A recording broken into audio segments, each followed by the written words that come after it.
Islam Makhachev's next title defense just blew the welterweight division wide open, and what's happening right now could spark the biggest crisis of 2026. I'm about to break down exactly why this division is turning into a ticking time bomb with no safe escape. He doesn't have to cut this much weight. He can fight every 3-4 months. No problem. So we're going to see him at 170 from now on? Yes, this is his weight division. He's not going down to 155. Last question. If you could pick somebody right now tonight to challenge him next, who would you pick? He said it. He said he want to fight Kamaru Usman. Kamaru Usman is 15 fight winning streak, 5 title defenses, greatest welterweight of all the time.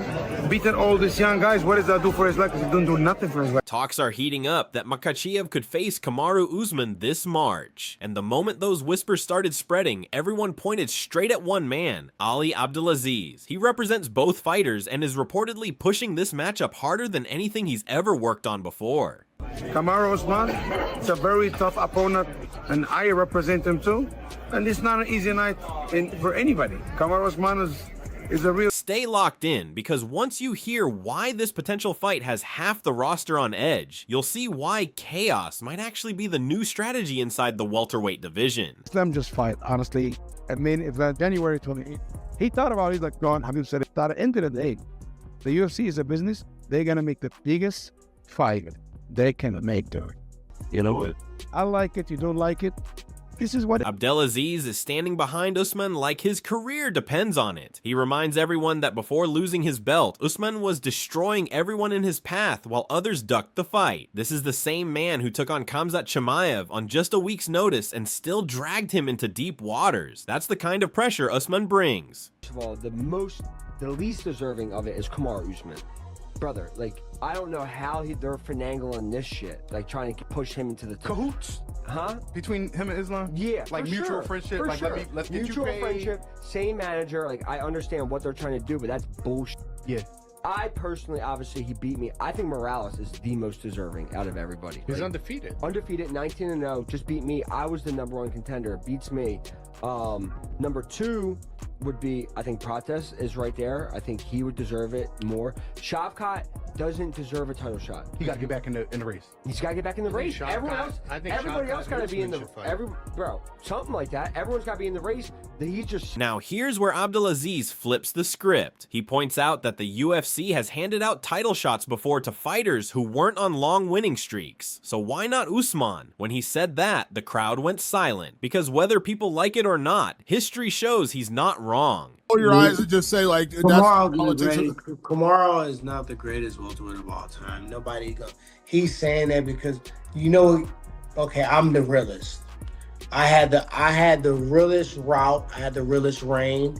I was a person that dealt with the most stuff behind the scenes and still managed to win that I don't even speak about, right?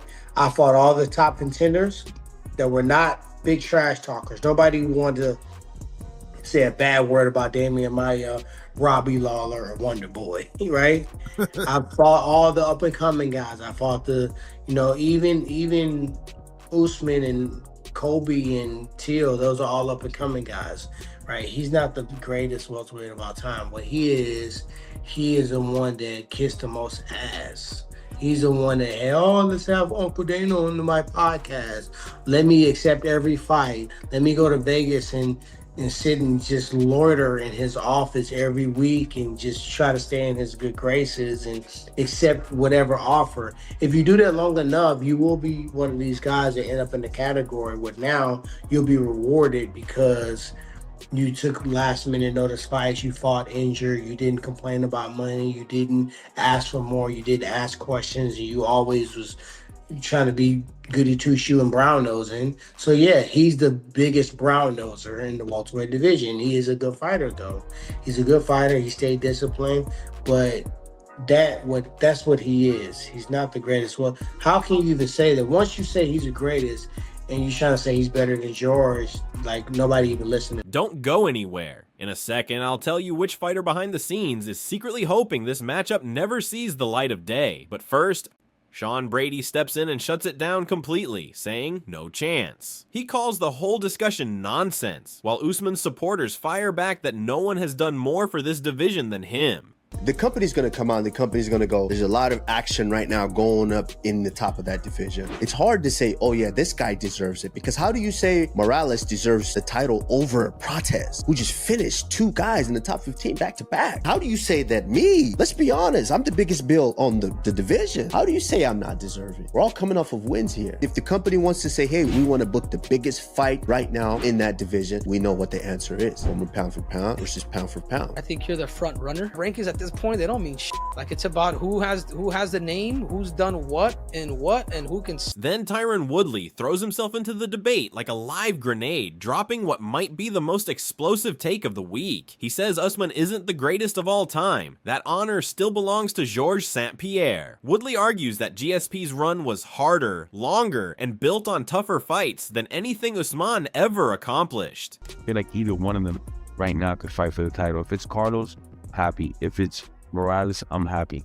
You know, but we also got to add the monster at that weight class, the boogeyman, Shavkat. Shavkat's amazing. That's the only guy actually they could beat Islam. That's the only guy that could beat Islam. And he's naturally bigger, great wrestler, has an endless tank of gas.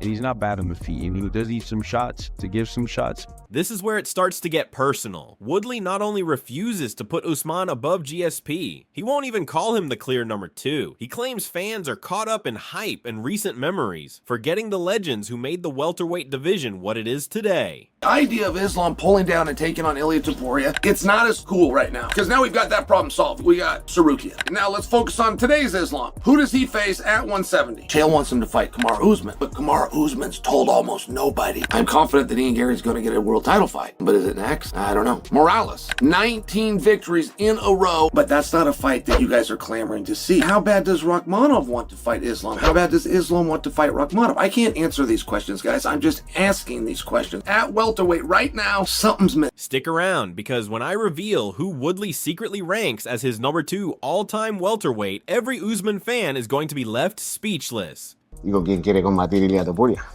Yo, mira, pues tengo a Paddy en la mente. Me gustaría pelear con Paddy si es que no me dejan subir en peso welter para pelear con Islam, porque el combate que realmente me gustaría tener es en contra de Islam en la tercera categoría.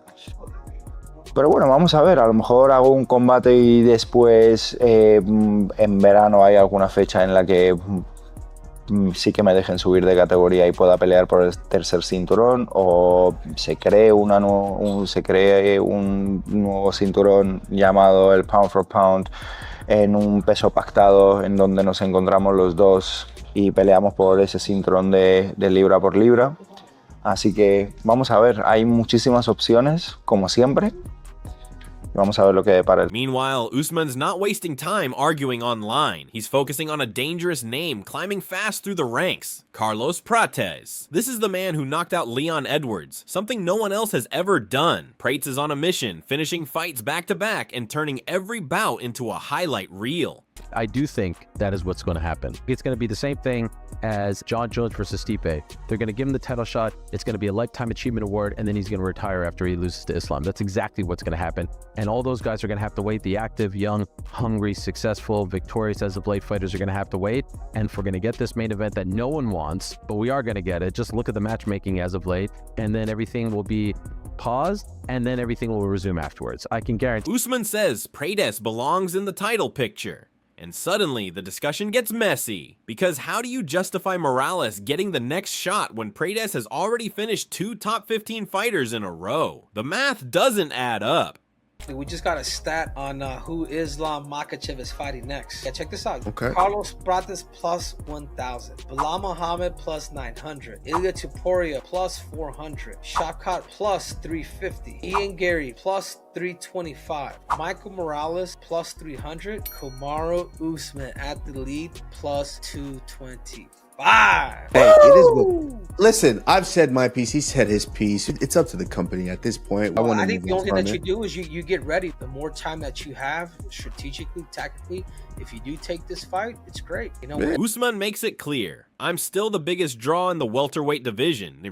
I've earned that respect, and if the UFC wants to make the biggest fight possible, it's pound for pound versus pound for pound. I am a little disappointed. I thought he'd have a little bit more readiness. It feels like DDP Jamahal. It really does. This is the difference. Islam never really hit the kinds of positions and could camp out in the way that Hamzat did. Jack was fighting Islam for every single inch of space. The positions were not neutral, but they were closer to neutral than what you got with DDP. Who is the real challenge at 170 for Makhachev? I don't really think there is one. To do that to Jack the way he did, Bilal couldn't even do a fraction of that. To me, the toughest challenges look like something around the neighborhood of Usman, Rakhmonov, and Gary, and I'd put Topuria at 70 at the very end of that list. Islam is not cutting to 155 again, nor should he ever. Any talk about the Topuria fight has to be about the 3-division championship thing at welterweight. The Craig Jones side, we were kind of giving Craig Jones superpowers being in JDM's corner, but his magic seems to have run out. I told them, Jiu-Jitsu not working. You have to come to Dagestan.